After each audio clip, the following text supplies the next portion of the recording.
अभी recently PM Modi ने वैदिक घड़ी का उद्घाटन किया है। ये घड़ी उज्जैन के टावर चौक पर है। आइए दुनिया की पहली वैदिक घड़ी के बारे में, जो कि भारत में है, उसके बारे में थोड़ा जान लेते हैं। और हाँ, इसका उद्घाटन पीएम मोदी ने किया है तो जरूर कोई खास बात होगी। हेलो नमस्ते, आप देख रहे हैं ABP live podcast and this is Ankita with you. चलिए जानते हैं वैदिक घड़ी से जुड़ी 5 बातें।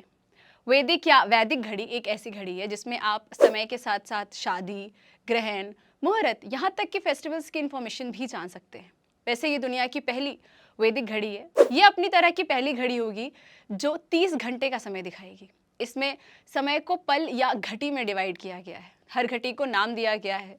जैसे ही घड़ी में 12 बजेगा उसमें आदित्य नाम दिखाई देगा। दुनिया का यह पहला वैदिक वॉच उज्जैन में बना है और इंडिया के लिए ये बड़े ही गर्व की बात है।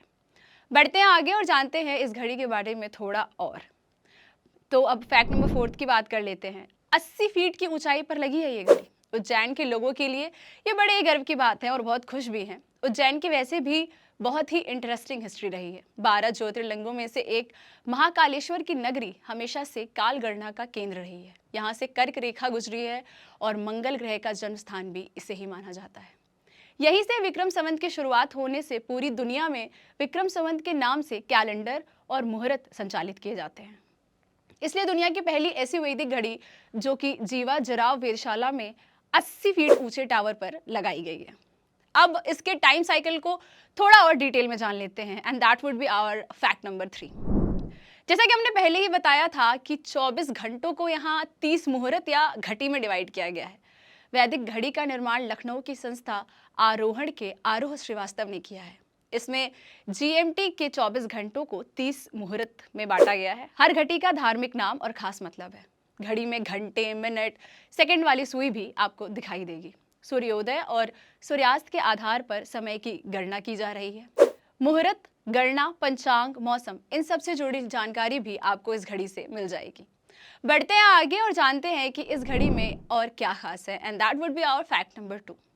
दरअसल इस घड़ी में हर घंटे को भी एक नाम दिया गया है। जैसा कि हमने पहले ही बताया था कि 12 बजते ही यहाँ पर आदित्य दिखाई देगा, वैसे ही अलग अलग घंटों पर अलग अलग चीजें दिखाई देंगी। जैसे 12 बजते तो आदित्य वाली बात हमने आपको बता दी, वैसे ही 1 बजते ही यहाँ पर ब्रह्मा, 2 बजने पर अश्विन, 3 बजने पर त्रिगुणा, ऐसे ऐसे बहुत सारे नाम आएंगे। जैसे ही घड़ी आगे बढ़ेगी वैसे वैसे नाम बदलता जाएगा। ऐसे ही जब 11 बजेगा तो रुद्र और 12 बजते ही Aditya. Now we will end the video और जाते जाते आपको इस घड़ी से जुड़ी सबसे इंटरेस्टिंग बात बताते हैं और अपने फैक्ट नंबर 1 की बात कर लेते हैं। ऐसा कहा जा रहा है कि ये घड़ी फोन से ऑपरेट हो सकती है। घड़ी के टेक्नीशियन सुशील गुप्ता ने बताया कि हमारा जो पुराना काल गणना का तरीका था उसी के कैलकुलेशन पर यह वैदिक घड़ी बनाई गई है। 30 घंटे के इस समय पर वैदिक मैथ्स वाली घड़ी से मुहूर्त भी देख सकेंगे और ये मोबाइल ऐप से भी ऑपरेट हो सकती है। करीब 80 फीट ऊंचे वॉच टावर पर लगाने के लिए करीब 150 फीट ऊंची क्रेन की मदद से इस घड़ी को वॉच टावर पर स्थापित किया गया है। तो ये थे वैदिक घड़ी से जुड़े 5 lesser known facts. That is all for today. You are watching ABP live podcast. Have a great day.